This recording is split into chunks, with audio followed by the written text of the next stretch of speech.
Hello and welcome back to Canvas IQ, guys. Hope you all doing well in your life. So we are going to cover an important topic in this lecture number 5 of chemical kinetics, 12 chemistry. And today's topic is pseudo first order reaction. ये एक इतना important topic होता है आप लोगों के लिए कि मतलब बोर्ड में इसका क्वेश्चन आता ही आता है हर साल। अब होता क्या है कि टॉपिक तो बहुत इजी है, ठीक है, बट इसको कॉम्प्लेक्स कर दिया जाता है क्योंकि आपको एक्सप्लेनेशन बेसिक से नहीं दी जाती, ठीक है। तो जैसा कि आपको ऑलरेडी पता है कि इस पूरे यूट्यूब चैनल में ही हम क्या करते हैं, सबसे पहले बेसिक चीजें कवर करते हैं, ठीक है। तो चलिए आज हम इस टॉपिक को भी समझेंगे और इस लेक्चर नंबर 5 केमिकल काइनेटिक्स में मैं सिर्फ और सिर्फ pseudo first order reaction and इसके बाद जो होगा मेरा टॉपिक वो होगा gas phase first order reaction का, ठीक है, क्योंकि ये दोनों इंपॉर्टेंट टॉपिक है। गैस फेज वाला जो टॉपिक आता है उससे न्यूमेरिकल आता है, ठीक है, और न्यूमेरिकल इसी साल देखा गया है। ऐसा नहीं है कि उसके हर साल रिपीट होता है, बट इस साल उसका न्यूमेरिकल देखा गया है, तो मैं इस टॉपिक के बाद उसको भी कवर करूंगा, ठीक है। मैं इसको अच्छे से समझाऊंगा एग्जाम्पल के साथ, क्योंकि ये तो आपका देखो ऐसा है कि भले मार्क्स कम में आए, 1 मार्क्स में या 2 मार्क्स में आए, लेकिन आता ही आता है, इसकी गारंटी रहती है, ठीक है। तो काफी इंपॉर्टेंट टॉपिक है, आप इसको इस तरीके से इंपॉर्टेंट भी पुट कर सकते हो, ठीक है। तो चलिए टाइम वेस्ट किए बिना जरा टॉपिक को स्टार्ट करते हैं, बट उससे पहले थोड़ा सा एक छोटा सा इंपॉर्टेंट अनाउंसमेंट मैं करना चाहता हूं कि देखो हमने व्हाट्सएप कम्युनिटी एक ग्रुप बनाया हुआ है, ठीक है, जिसमें आप लोग डायरेक्टली मेरे से कनेक्ट कर सकते हैं और वहां पे आपको जो भी डाउट रहता है ना वो आप वहां पे मेरे से क्लियर कर सकते हैं, ठीक है। अगर आपका कोई डाउट रहता है तो आप वहां पे अपलोड कर दीजिए, पिक अपलोड कर दीजिए या मेरे से डाउट पूछ लीजिए, ठीक है, कम्युनिटी में। मैं अपने आप ही अपना जैसे ही मैं आपका वो डाउट देख लूंगा, ठीक है, मैं अपने आप ही आपको क्लियर कर दूंगा, ठीक है। अच्छा, उसके अलावा एक और मैंने वहीं पे कम्युनिटी में ही ग्रुप बना रखा है कि जिसमें मैं ना आपको इंपॉर्टेंट पीडीएफ या फिर इंपॉर्टेंट क्वेश्चंस बोर्ड से रिलेटेड, ठीक है, वो मैं वहां पे शेयर करता रहूंगा, ठीक है। तो 12th केमिस्ट्री के स्टूडेंट मैं यहाँ पे लिंक डिस्क्रिप्शन में दे दूंगा, तो आप उसके थ्रू व्हाट्सएप कम्युनिटी को ज्वाइन कर सकते हैं। एंड अगर आपको कुछ ऐसे टॉपिक्स रहते हैं केमिस्ट्री के जिसमें आपको बहुत प्रॉब्लम होती है समझने में, तो ऐसे टॉपिक्स जो क्रिटिकल टॉपिक्स रहते हैं मैं अपने इंस्टाग्राम अकाउंट कैम्वर्स आईक्यू में उनको बहुत ही इजी वे में सॉल्व करके दिखाता हूं या फिर बहुत ही इजी वे में आपको समझाता हूं वहां पे, ठीक है। तो अगर आपको ऐसा ही कंटेंट देखने को अच्छा लगता है या फिर आप इंटरेस्टेड रहते हैं ऐसे शॉर्ट ट्रिकी कंटेंट को केमिस्ट्री से रिलेटेड, ठीक है, तो आप मेरे इंस्टाग्राम अकाउंट जो कि मैं डिस्क्रिप्शन में लिंक दे दूंगा उसको भी फॉलो कर सकते हैं, ठीक है। और प्लीज ज्यादा से ज्यादा इस लेक्चर को, इस वीडियो को शेयर करिए, यूट्यूब चैनल को शेयर करिए, लाइक शेयर कमेंट जितने भी हो सकता है आपसे उतना किया करें, ठीक है। मेरे को और ज्यादा मोटिवेशन मिलता रहेगा जल्दी जल्दी लेक्चर लाने में। चलिए, तो अब बिना टाइम वेस्ट किए जरा यहाँ पे हम लेक्चर स्टार्ट करते हैं। तो देखो जरा, सूडो फर्स्ट ऑर्डर रिएक्शन मैंने यहाँ पे लिखा हुआ है, तो इसकी डेफिनेशन तो देखो भाई, डेफिनेशन तो आप लोग खुद ही पढ़ लोगे, खुद ही बना लोगे, उसकी कोई दिक्कत नहीं है, बट मैं आपको समझा देता हूं कि ये सूडो फर्स्ट ऑर्डर मतलब, सूडो मतलब होता क्या, सूडो मतलब होता है फेक। फेक समझते हो? फेक कैसे मतलब प्रिटेंड करना, प्रिटेंड करना, यार प्रिटेंड कर रहा है कि वो कुछ और है लेकिन दिखा कुछ और रहा है, समझ रहे हो? अरे आपके आसपास भी, हमारे लाइफ में आसपास इतने लोग रहते हैं कि मतलब वो बोलते हैं कि हमें सब पता है, वो प्रिटेंड करते हैं कि हमें सब पता है, ठीक है, बट उन्हें कुछ पता रहता ही नहीं है, ठीक है। समझ रहे हो ना मेरी बात को कि भाई आपके पास कोई ना कोई ऐसे चलते हुए बोलेगा, अरे I know each and everything, ठीक है, आई एम टू टैलेंटेड, ऐसा बोलता है ना, ये बोलता है मतलब बहुत ज्यादा टैलेंटेड हूँ, लेकिन एक्चुअली में होता क्या है कि वो होते नहीं है, ठीक है, वो मतलब प्रिटेंड करते हैं। तो सेम यहाँ पे भी मैं यही कहना चाहता हूँ कि कुछ रिएक्शंस ऐसी होती है जो कि होती हायर ऑर्डर की है बट प्रिटेंड क्या करती है, फर्स्ट ऑर्डर की।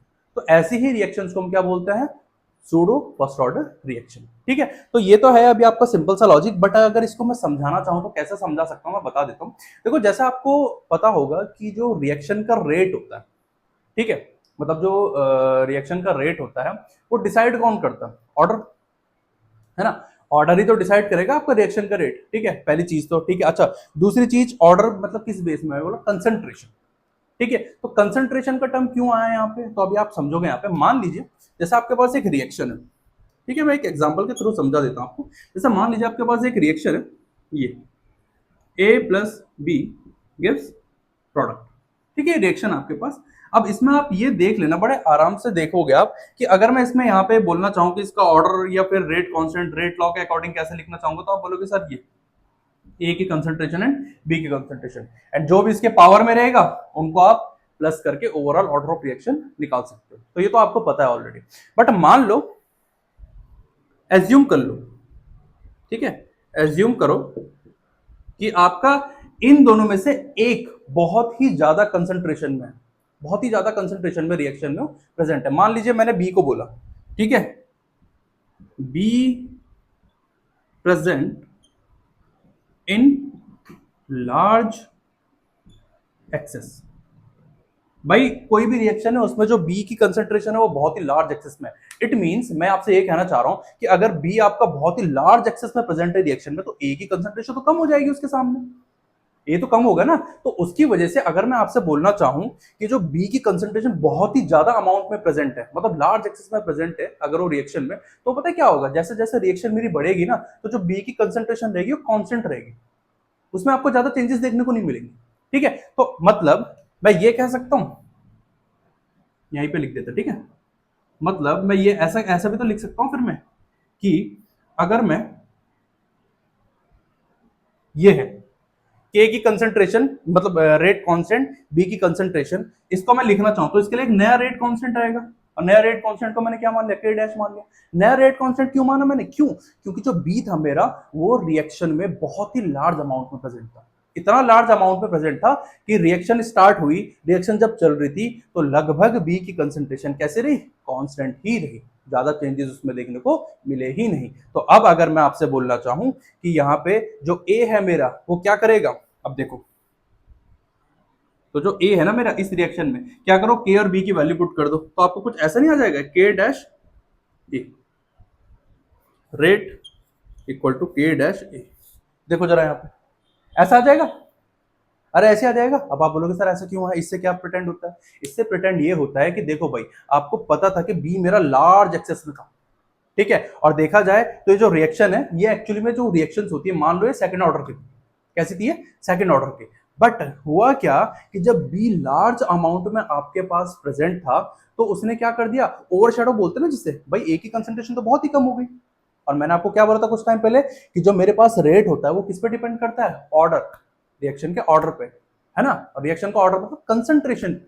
समझ रहे मेरी बात को, तो है ये एक्चुअली में सेकंड ऑर्डर की, ये कैसी है, ये सेकंड ऑर्डर की रिएक्शन है एक्चुअली में सेकंड ऑर्डर की। बट मैं आपको क्या कह रहा हूं, जैसे ही यहां पे मेरे को पता चला कि जो बी की कंसंट्रेशन है वो रिएक्शन के साथ कैसे रहेगी, कांस्टेंट ही रहेगी, उसमें चेंजेस ज्यादा देखने को मिलेंगे नहीं, तो मैंने उसको बोला कि क्यों ना हम उसको नए वाले रेट कांस्टेंट से रिप्लेस कर दें, के डैश कर दिया, और मैंने यहीं पे इस के डैश की वैल्यू यहां पे पुट कर दी, तो यहां पे अब पता चला कि है एक्चुअली में रिएक्शन कैसी, सेकंड ऑर्डर की। बट अब देखो जरा, ये अगर मैं ए की कंसंट्रेशन के बेस पे बोलूं, तो यहां पे जो पूरी मेरी रिएक्शन है, अब वो किसके जैसे प्रेजेंट करेगी, फर्स्ट ऑर्डर जैसे।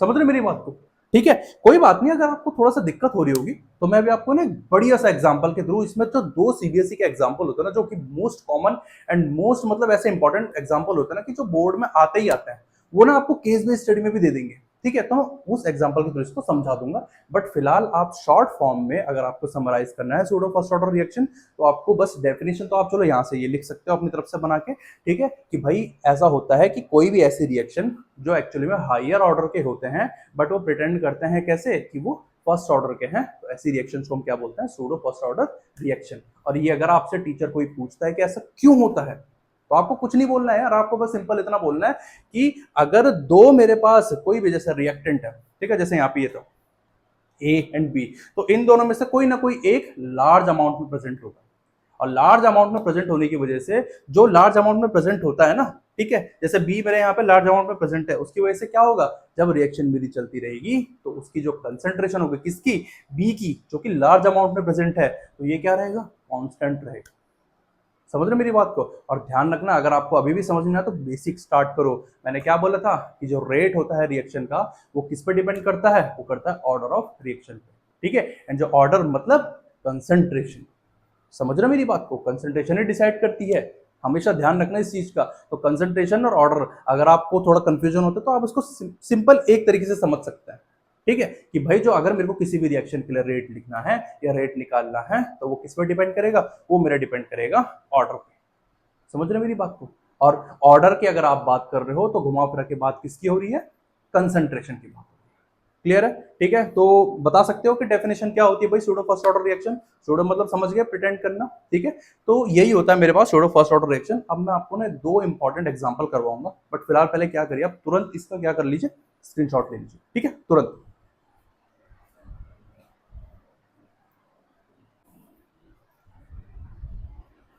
चलिए तो तुरंत तुरंत अब इसके मोस्ट इंपॉर्टेंट एग्जांपल भी देख लेते हैं, ठीक है। ये बोर्ड के लिए बहुत ज्यादा इंपॉर्टेंट होता है, प्री बोर्ड में भी आते हैं ये, ठीक है। तो जैसे अगर मैं आपको first pseudo pseudo first order reaction का अगर मैं आपको एग्जांपल देखना सिखाऊं, एक सेकेंड ना, ब्लैक मार्कर ढूंढ लेते हैं जरा, ठीक है।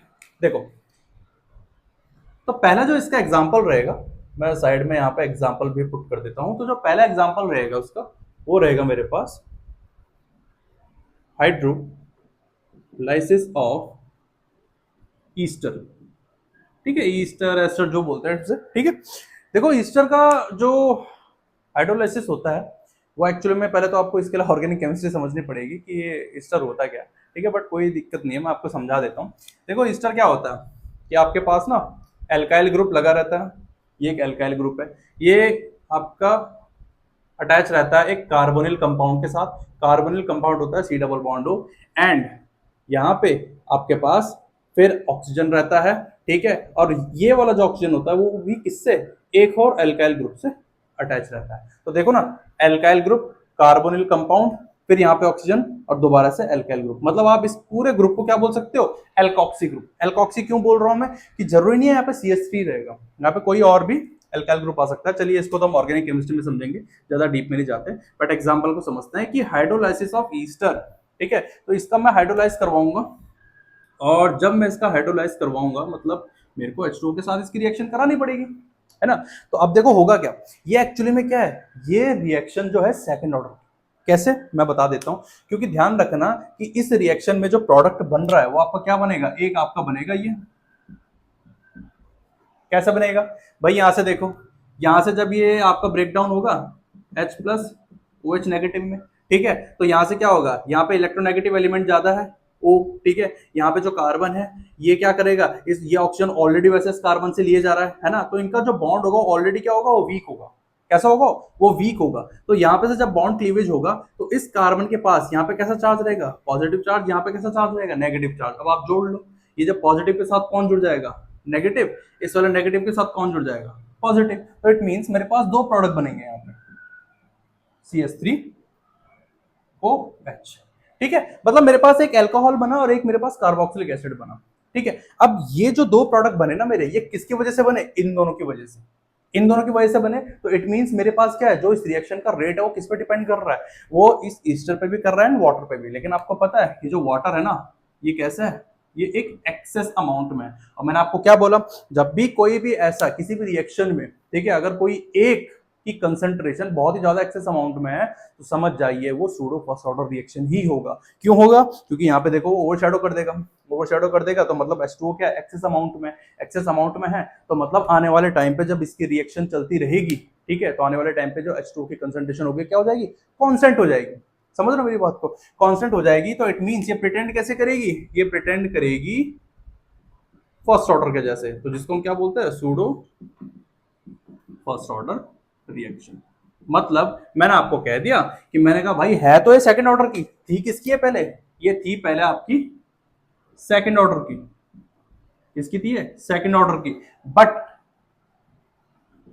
बिहेव लाइक किसके जैसे बिहेव कर रही है, फर्स्ट ऑर्डर। हो तो गया, बढ़िया तो एग्जांपल है, क्या दिक्कत है, कोई दिक्कत है इसमें, नहीं है ना। चलो जरा दूसरा एग्जांपल भी समझ लेते हैं, ठीक है। देखो दूसरा एग्जांपल भी कुछ इतना खतरनाक है नहीं, क्योंकि इसके आने के चांसेस होते हैं। ये होता है आपके पास इन्वर्जन ऑफ केन शुगर। अब भाई देखो, बायोमोलिक्यूल्स में एक टॉपिक आएगा, बायोमोलिक्यूल्स जब मैं कवर करूंगा यहाँ पे तब हम आपको बहुत ही अच्छे तरीके से समझाएंगे, ठीक है। तो उसकी चिंता मत करिए आप। अच्छा, यहाँ पे पहले इन्वर्जन ऑफ केन शुगर को समझ लेते हैं कि ये होता क्या। केन शुगर, केन शुगर का फॉर्मूला पता है, सुक्रोज। क्या होता है, ये तो नहीं होता कहीं, C12H22O11, यही तो होता है। तो क्यों ना इसका इन्वर्जन करवाया जाए। इन्वर्जन मतलब अब इसको बैकवर्ड, इसको तोड़ेंगे, तोड़ने के लिए क्या यूज करते हैं, पानी, पानी डालिए बॉन्ड तोड़िए, ऑर्गेनिक केमिस्ट्री, है ना। क्या हो जाएगा यहाँ पे आ जाएगा मेरे पास, एक बनेगा ग्लूकोज और एक बनेगा फ्रक्टोज। भाई समझ रहे हो, केन शुगर मतलब सुक्रोज को तोड़ के ग्लूकोज एंड फ्रक्टोज ही बनता है। ठीक है, तो यहाँ पे क्या समझे, यहाँ पे भी सेम वही कहानी है कि इस रिएक्शन का रेट क्या है, सेकंड ऑर्डर का, बट ये ब्रिटेन कैसे कर रहा है, फर्स्ट ऑर्डर का। क्यों? क्योंकि H2O कैसा है, एक्सेस में। और मैंने क्या बोला, अगर आपका पास किसी भी रिएक्शन में कोई किसी एक की कंसंट्रेशन बहुत ही ज्यादा हाई अमाउंट में या फिर मोर एक्सेस में होता है, तो आप तुरंत समझ जाइए कि ये होगा भले हायर ऑर्डर का, इसका इस रिएक्शन का जो ऑर्डर होगा वो भले होगा हायर ऑर्डर जैसा, बट ये बिहेव कैसा करेगा, फर्स्ट ऑर्डर। ध्यान रखना इस चीज को। तो ये जो दो सबसे बेस्ट एग्जांपल है, ये बहुत इजी भी होते हैं, और एग्जाम में अगर आपके पास सूडो फर्स्ट ऑर्डर आता है तो डेफिनेशन लिखिए और इन दोनों में से किसी एक एग्जांपल को लिख लीजिए, बात खत्म। समझ रहे हो मेरी बात को? ठीक है, तो इसको नोट करिए। अब हम चलते हैं अपने जो इसके बाद वाला टॉपिक है, first order gas phase reaction वाला, उसको हम कवर करते हैं। होप सो आपको pseudo first order reaction clear हुआ होगा। ठीक है, आराम से देखना यार, कोई दिक्कत की बात नहीं, बहुत ईजी है, कुछ ऐसा हाई लेवल का नहीं। ठीक है, तो इसको जरा नोट कर लीजिए, तब चलते हैं हम अपने नेक्स्ट टॉपिक की तरफ। अच्छा ठीक है, एक सेकंड है, इसको अभी आप नोट कर रहे हो तो बहुत अच्छी बात है, बट थोड़ा सा ना, एक सेकंड जरा, कभी कभार ना एग्जाम में पता है क्या हो जाता है, ग्राफ भी पूछ लेते हैं आपसे इसका, सूडो फर्स्ट ऑर्डर रिएक्शन का ग्राफ। पता है कुछ नहीं होता, ग्राफ कुछ नहीं करना आपको, ये नेचुरल लॉग रिएक्टेंट की कंसंट्रेशन और टाइम के रिस्पेक्ट में बनाना है, और कुछ नहीं करना है, बस ये एक स्ट्रेट लाइन, उसके अलावा और कुछ नहीं। ठीक है, तो ग्राफ भी अगर आपके पास कभी आएगा, ठीक है, तो आप उसके बेस में ग्राफ भी लिख सकते हो अगर आपसे पूछेंगे। ठीक है, ऐसा नहीं कि अपने मन से, और अपने मन से भी लिखना होगा तो बहुत अच्छी बात है, कोई दिक्कत नहीं है। ठीक है, तो ये जो ये वाला है कॉन्सेप्ट, इसको भी मैंने इसलिए कहा कि क्लियर कर देते हैं। अब हम चलते हैं अपने नेक्स्ट टॉपिक के तरफ, और तुरंत आप क्या करिए, इसको नोट करिए। ठीक है,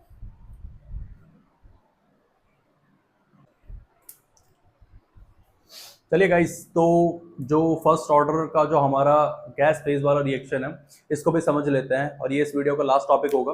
ठीक है, तो मैंने आपको पहले ही बोला है कि जो मैंने इसमें कवर किए हैं टॉपिक, वो दोनों के दोनों इंपॉर्टेंट है। ये वाला इसलिए भी इंपॉर्टेंट है क्योंकि इसका इसी साल जो था बोर्ड में एक क्वेश्चन रिपीट हुआ था। ठीक है, वैसे होता है नहीं, बट प्री बोर्ड में इसके चांसेस बहुत ज्यादा होते हैं। बट चलिए बिना टाइम वेस्ट किए इस टॉपिक को समझते हैं। अच्छा, एक और चीज मैंने आपको बोला था ना अभी कुछ देर पहले कि जो सूडो फर्स्ट ऑर्डर रिएक्शन है, तो वो ज्यादा से ज्यादा 1 या 2 मार्क्स में आती है एग्जांपल के साथ।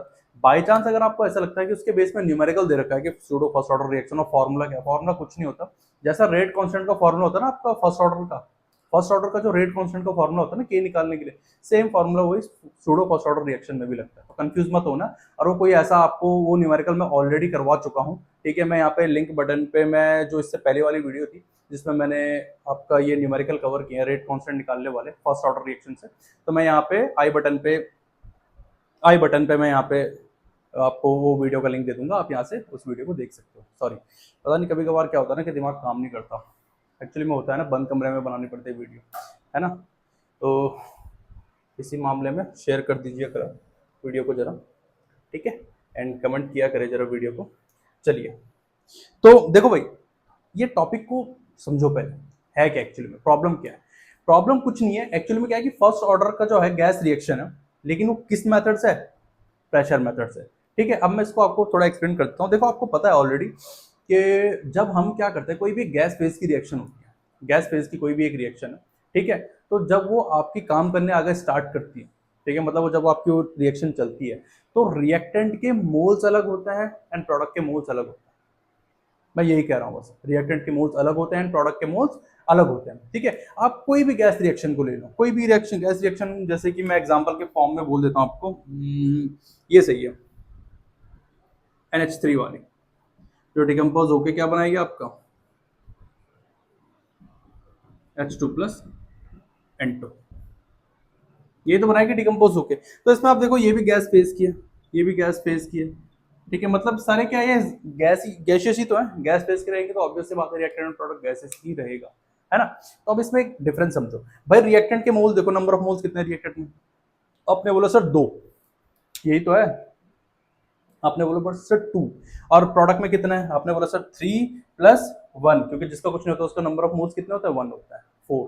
तो मतलब 2 से 4 बढ़ रहा है, इंक्रीज हो रहा है। तो यहाँ पे कहा जाता है कि जैसे जैसे हमारे पास रिएक्शन चलती है और अगर बाय चांस ऐसा होता है कि जो मोल्स है रिएक्टेंट के प्रोडक्ट तक जाते हुए अगर वो इंक्रीज होते हैं, तो जो हमारा प्रेशर रहेगा ना इनिशियल प्रेशर, तो वो जैसे टाइम मेरी जैसी रिएक्शन स्टार्ट हुई तो जो इनिशियल प्रेशर होगा वो मान लो आप उसको अभी चलो मैं बता दूंगा पी नॉट होगा, तो जो इनिशियल प्रेशर होगा वो आपका इंक्रीज होता जाएगा। कैसे इंक्रीज होता जाएगा? रिएक्शन के साथ। ठीक है, रिएक्शन के साथ कैसे? जैसा मान लीजिए कि अभी यहाँ पे टाइम 0 था, तो यहाँ पे ये अभी डिकम्पोज हो रहा है, तो डिकम्पोज हो रहा है, तो यहाँ पे अभी टाइम मेरा 0 था, तो यहाँ पे मेरा जो टोटल अभी जो स्टार्टिंग का प्रेशर रहेगा वो क्या रहेगा? P not. इसको मैं इनिशियल प्रेशर बोलता हूँ। जैसे ही मेरे पास टाइम क्या आ गया? टी। भाई अब रिएक्शन स्टार्ट हो चुकी है। क्या हो चुकी है? रिएक्शन स्टार्ट हो चुकी है। तो मैंने क्या बोल दिया? मैंने यहाँ पे अब इसको क्या बोल दिया? टोटल प्रेशर बोल दिया पीटी।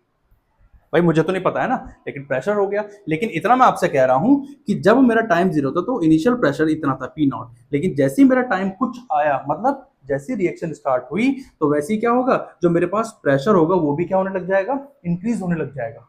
कब तक इंक्रीज होगा? अब ये देखो, अब भाई टाइम तो मेरा टी था, लेकिन ये जो रिएक्शन है ये कंटिन्यू चलती जा रही, चलती जा रही, चलती जा रही। और ये चलती कब तक जा रही है? मान लो अगर आपके पास टाइम क्या हो गया? इन्फिनाइट, मतलब टाइम आपको लिमिट नहीं है, टाइम लिमिट कुछ है ही नहीं, आपको पता ही नहीं है टाइम कितने तक जाएगी रिएक्शन। तो ये जो प्रेशर होगा ना मेरा, ये भी क्या हो जाएगा? इन्फिनाइट, मतलब मैक्स लेवल तक इंक्रीज होगा यार। आपको कुछ नहीं पता है। अगर आपको थोड़ा कंफ्यूजन हो रहा है तो मैं आपको क्लियर समझा देता हूँ। देखो भाई, कोई भी रिएक्शन का आपको पता है, जैसे जैसे टाइम स्टार्ट होता है तो रिएक्टेंट की कंसंट्रेशन डिक्रीज होते जाती है एंड प्रोडक्ट की कंसंट्रेशन इंक्रीज होते जाती है। ये आप सभी को पता है ना? तो मैंने यहाँ पे क्या बोला कि गैस फेज की रिएक्शन में भी सेम यही चीज होता है, बट ध्यान से सुनना। यहाँ पे क्या होता है कि रिएक्टेंट एंड प्रोडक्ट के जो मोल्स होते हैं ना वो डिफरेंट होते हैं। ठीक है, और वो क्यों डिफरेंट होते हैं? कि जैसे ही अगर आप रिएक्टेंट साइड में देखोगे तो नंबर ऑफ मोल्स 2 है, बट प्रोडक्ट साइड में नंबर ऑफ मोल्स इंक्रीज हो गए। मतलब जब ये नंबर ऑफ मोल्स इंक्रीज हो रहे हैं तो इसका मतलब क्या है? आपका प्रेशर इंक्रीज हो रहा है। और अगर आपको ये कॉन्सेप्ट नहीं पता तो ली चैटलियस प्रिंसिपल अराउंड केमिस्ट्री, वहां पर भी तो सेम यही कहा हुआ था। रिएक्शन की डायरेक्शन कहाँ रहेगी? जहां नंबर ऑफ मोल्स ज्यादा रहेंगे। समझ रहे हो ना? जहां नंबर ऑफ मोल्स ज्यादा रहेंगे, तो नंबर ऑफ मोल्स ज्यादा किधर है? ये है। डायरेक्शन कैसे रहेगी? फॉरवर्ड। ली चैटलियस प्रिंसिपल याद है? तो यहाँ पे क्या हो रहा है कि भाई जब मेरे पास रिएक्शन स्टार्ट नहीं हुई थी, एक इनिशियल प्रेशर आपको दिया हुआ था इतना है, ठीक है, पी नॉट। फिर उसके बाद भाई रिएक्शन थोड़ा स्टार्ट हुई, तो रिएक्शन जब प्रोग्रेस चलती गई रिएक्शन की, तो वो क्या हो गया? पी टोटल पीटी मान लिया मैंने उसको। भाई कुछ तो प्रेशर लेकिन इंक्रीज हुआ है। प्रेशर क्या हुआ? इंक्रीज हुआ है। बट अब आपसे बोला गया कि भाई आपको टाइम लिमिट ही नहीं है, भाई रिएक्शन कभी भी कितनी भी देर तक चल सकती है। तो मतलब टाइम आपका इन्फिनाइट लेवल पे चला गया, तो जो प्रेशर होगा ना वो भी अब आपका इंक्रीज होकर मैक्सिमाइज, जितनी उसकी मैक्सिमम वैल्यू होगी ना जाने की, वो उतने तक जाएगा। तो इसलिए मैंने पी को भी क्या मान लिया? इन्फिनाइट मान लिया। ठीक है, तो मतलब आप इस तरीके से भी बोल सकते हो, यहाँ पे मैं साइड में लिख देता हूँ, ठीक है, कि जो प्रोग्रेस होता है आपका रिएक्शन का, वो आपका डायरेक्ट प्रोपोर्शनल होता है किसके बेस पे? चेंज इन प्रेशर पे। हो तो गया, क्या दिक्कत है? लेकिन आप बोलोगे सर ये इसका झमेला हम कर क्यों रहे हैं? अरे इसका झमेला इसलिए कर रहे हैं क्योंकि इसके बेस पर न्यूमेरिकल आता है। अब आपसे बोल देंगे ऐसी एक टाइप की रिएक्शन दे रखी है, निकालो भाई इसके लिए न्यूमेरिकल, सॉल्व करो। रिएक्शन दे दी ऐसी, एक रिएक्शन दे दी, बोला कि NH3 आपका डिकम्पोज हो रहा है, ये ऐसा वैसा, चलो भाई निकालो भाई। तो मैंने कहा ठीक है भाई, कर लेते हैं, है ना? लेकिन उससे पहले मैं यहाँ पे इन जो तीनों है ना, मैंने ये चीजें लिखी हुई है, इनको मैं लिख देता हूँ क्योंकि अभी मैं आपको फॉर्मूला बताने वाला हूँ। ठीक है, जो पी नॉट होता है वो मेरा होता है इनिशियल प्रेशर, इनिशियल प्रेशर। जो पीटी होता है वो मेरा क्या होता है? Total pressure. लेकिन कब? जब मेरा टाइम क्या होता है? टी, मतलब कुछ ना कुछ टाइम होगा। टी मतलब कुछ ना कुछ, 10 मिनट 20 मिनट, कुछ भी दे दो। और ये क्या होता है? ये भी आपका टोटल प्रेशर ही है, बट किस केस में? जब टाइम आपका क्या हो गया? इन्फिनाइट हो गया। समझ रहे हो? अब इससे फॉर्मूला, अब आपको अगर अभी भी दिक्कत हो रही है ना तो चिंता ही मत करो यार, फॉर्मूला याद रखो, क्योंकि फॉर्मूला ही मेन है, न्यूमेरिकल ही आना है, कोई डेफिनेशन ढूंढनी है इसके लिए। तो चलिए जरा फॉर्मूला अगर मैं आपसे बोलूं, जो कि मोस्ट इंपॉर्टेंट होता है इसका, देखो जरा, इसके लिए जो फॉर्मूला है मेरा वो क्या रहेगा? K is equal to 2.303 upon T log, अब देखो यहाँ पे है P infinite minus P naught upon P infinite minus P T, बात खत्म। ये आपका हो गया फॉर्मूला, ठीक है।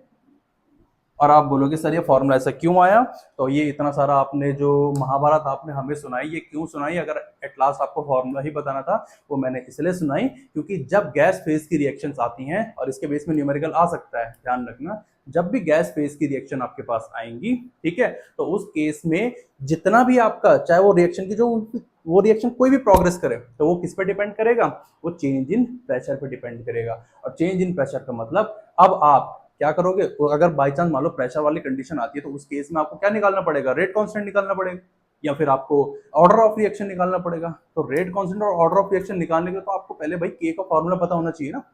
और के का फॉर्मूला कैसे निकलेगा, तो इस टाइप की रिएक्शंस के लिए जो के का फॉर्मूला होता है वो यही होता है, ठीक है। तो मैंने आपको बता दिया पी नॉट क्या होता है, पी टी क्या होता है, पी इन्फिनाइट क्या होता है, टाइम के रिस्पेक्ट में बता दिया किस केस में। तो ठीक है, यही आपके पास एक इंपॉर्टेंट है जो कि आज के जो मेरे इस वीडियो में रहेगा। अब मैं इसके बेस पे आपको एक न्यूमेरिकल करवा देता हूं और इस लेक्चर को तुरंत हम खत्म करेंगे। बट फिलहाल अगर आपको ऐसा लगता है कि कोई भी आपको डाउट रहता है इस टॉपिक से रिलेटेड, तो मैंने आपको पहले ही बोला हुआ है, मैं लिंक में आपको व्हाट्सएप कम्युनिटी का लिंक दे, मतलब जो डिस्क्रिप्शन है आपको, वहाँ पे मैं व्हाट्सएप कम्युनिटी का लिंक दे दूंगा। आप वहाँ पे मेरे को आराम से बिल्कुल फ्रीली माइंड से डाउट पूछ सकते हो, ठीक है। तो वहां से आप मेरी कम्युनिटी को ज्वाइन कर सकते हो, डिस्क्रिप्शन में लिंक दे दूंगा। बट फिलहाल पहले आप इसको स्क्रीनशॉट ले लीजिए, फिर मैं आपको डायरेक्ट एक न्यूमेरिकल करवा देता हूँ, ठीक है। चलिए,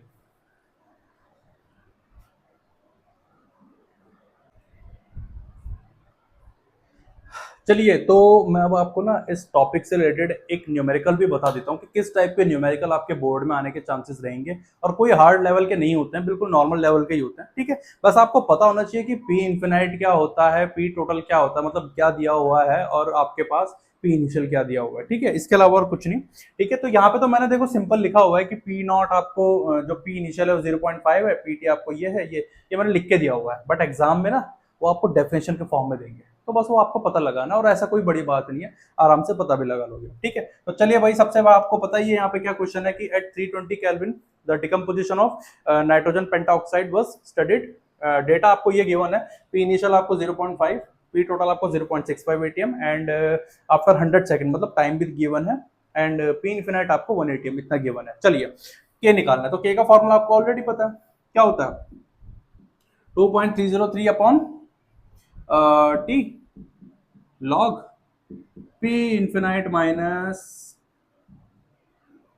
पी इनिशियल, और P infinite minus P total, यही होता है। फॉर्मूला में पुट करो, जरा वैल्यू पुट करो। यहाँ पे 2.303 को ऐसे ही रहने दीजिए, टाइम के बदले क्या पुट करिए, 100 पुट करिए, ठीक है। लॉग पी नॉट क्या आपके पास 1 दे रखा है, 1 एटीएम ही तो दे रखा है, minus P, sorry P infinite 1 ATM दे रखा है, सॉरी, एंड पी नॉट क्या दे रखा है आपको, दे रखा है 0.5 एटीएम, ठीक है।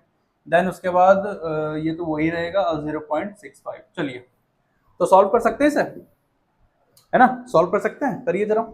तो ये जो 2.303 है, इसको क्या करो, 100 से डिवाइड करवा दो, तो ये पता क्या जाएगा, 0.02303, ठीक है, इधर चल जाएगा, हाँ। अब इनटू, अब देखो भाई, लॉग को सॉल्व करने का तरीका बता देता हूँ मैं आपको। लॉग 1 पॉइंट यहाँ पे क्या आ जाएगा, 0.5 अपॉन 0.35, यही आएगा, 6 है ना, भाई यही तो आएगा 0.35। अब देखो, इसको भी सॉल्व करने का तरीका मैं आपको साइड में यहाँ पे बता देता हूँ। तो यहाँ पे क्या हो जाएगा, लॉग 0.5 अपॉन 0.35, तो इससे ये हटा दो, ये हो जाएगा आपके पास, ऊपर 100 आ जाएगा, नीचे क्या आ जाएगा, यहाँ पे 10 आ जाएगा, एक जीरो से एक जीरो कैंसिल कर लो, तो ये आ जाएगा 50 अपॉन 35, 5 से करो जरा, 5 10 जा एंड 5 7 जा। अरे ये तो बहुत इजी हो गया यार, है ना, ये क्या हो गया, ये तो बहुत ही ज्यादा इजी हो गया। चलिए अब देखो जरा, 02303 इंटू, अभी क्या आ जाएगा, लॉग 10, भाई वही तो होता है log, log M upon N का फॉर्मूला क्या होता है, log M minus log N, बताओ जरा, 0.02303 इंटू लॉग 10 क्या होता है, 1, माइनस लॉग 7 क्या होता है, लॉग 7 होता है आपके पास 0.85 के समथिंग, हाँ इतने के समथिंग ही होता होगा, चेक कर लेना, ठीक है। तो जब आप इसको वो करोगे, तो आ जाएगा 0.02303 इंटू, आ जाएगा 0.15, हाँ 1.5 के समथिंग में आ जाएगा। ठीक है, तो अब इसको मल्टीप्लाई कराओ। जब आप इसको मल्टीप्लाई कराओगे तो ये आ जाएगा 3.56 इंटू 10⁻³ सेकेंड इनवर्स। ठीक है, बड़े जल्दी हो गए ना सवाल ये, कोई दिक्कत ही नहीं है यार। देखो लॉग की वैल्यू तो आपको खुद पता होनी चाहिए, मैंने आपको पहले 1000 बार ही समझाया कि लॉग की वैल्यू हमेशा ध्यान रखना कि लॉग 10 तक या लॉग 20 तक तो आपको वैल्यू आनी आनी चाहिए। ठीक है, तो बस इसी तरीके से आपको यहाँ पे ऐसे क्वेश्चन सॉल्व करने हैं, तो यही इसी टाइप के क्वेश्चंस आपके बोर्ड में आ सकते हैं। तो चलिए अब क्या करते हैं, इस वीडियो को जरा तुरंत हम क्या करते हैं, लेक्चर को खत्म करते हैं, लेक्चर नंबर 5 को जो केमिकल काइनेटिक्स का है। ठीक है, अब आपके पास जो मेन टॉपिक बचते हैं वो कौन कौन से हैं, वो होता है आपके पास एक, आपके पास अरेनियस इक्वेशन, टेम्परेचर डिपेंडेंट जो रिएक्शंस होती हैं, और एक आपके पास एक्टिवेशन कॉम्प्लेक्स थ्योरी और एक कोलिजन थ्योरी। ये 3 बचती है, ये मैं इसको फाइनल वीडियो में कवर करूंगा। ठीक है, लेकिन हो सकता है कि जो न्यूमेरिकल होंगे वो इसके आगे आने वाली वीडियो में कवर होंगे। ठीक है, क्योंकि मैं ऐसा तो हो नहीं सकता कि मैं टॉपिक भी वहीं पे समझाऊं और न्यूमेरिकल भी कॉम्प्लेक्स हो जाएगा। तो यही था फिलहाल हमारे इस वीडियो का। तो होप सो आपको इस वीडियो में क्लियर हुआ हो। 2 इंपॉर्टेंट टॉपिक थे, एक था आपके पास pseudo first order reaction, then दूसरा जो आपके पास था वो था आपके पास फर्स्ट ऑर्डर रिएक्शन, लेकिन कैसा, गैस फेज के लिए और प्रेशर मेथड से। ठीक है, तो प्लीज इस वीडियो को पूरा देखिए, लाइक करिए, शेयर करिए, और जो भी आपको डाउट रहता है कमेंट में लिख दीजिए। ठीक है, और मैंने आपको ऑलरेडी पहले बताया हुआ है कि अगर आपको डाउट रहता है और आपको हमारी कम्युनिटी से जुड़ना है तो मैं डिस्क्रिप्शन में कम्युनिटी का व्हाट्सएप लिंक भी दे दूंगा, आप वहां के थ्रू मेरे साथ ज्वाइन कर सकते हैं। डायरेक्टली आप वहां से मेरे से बात करके डायरेक्टली आप वहां पे अपने डाउट डाल सकते हैं और मैं उन डाउट को क्लियर कर दूंगा। ठीक है, और अगर आपको ऐसे ही ट्रिकी, जो ट्रिकी होता है ना, बिल्कुल ऐसे दिमाग की दही करने वाले, ठीक है, ऐसे जो 12th chemistry, 11th chemistry, chemistry से रिलेटेड कोई भी अगर आपको फैक्चुअल वीडियो देखनी होती है शॉर्ट टाइम में, मतलब रील्स टाइप का जो कि आप देखते ही हो स्क्रॉल करके, ठीक है, तो बहुत ही अच्छे तरीके से मैं यहाँ पे अपने आईजी अकाउंट कैमवर्स IQ उसमें उन रील्स को अपलोड करता हूँ। तो डिस्क्रिप्शन में आपको इंस्टाग्राम का भी लिंक मिल जाएगा, आप वहां के थ्रू मुझे फॉलो कर सकते हैं। ठीक है, तो प्लीज जितना ज्यादा हो सके इस वीडियो को शेयर करिए। तो चलते हैं फिर, तब तक के लिए good bye, see you, Tata.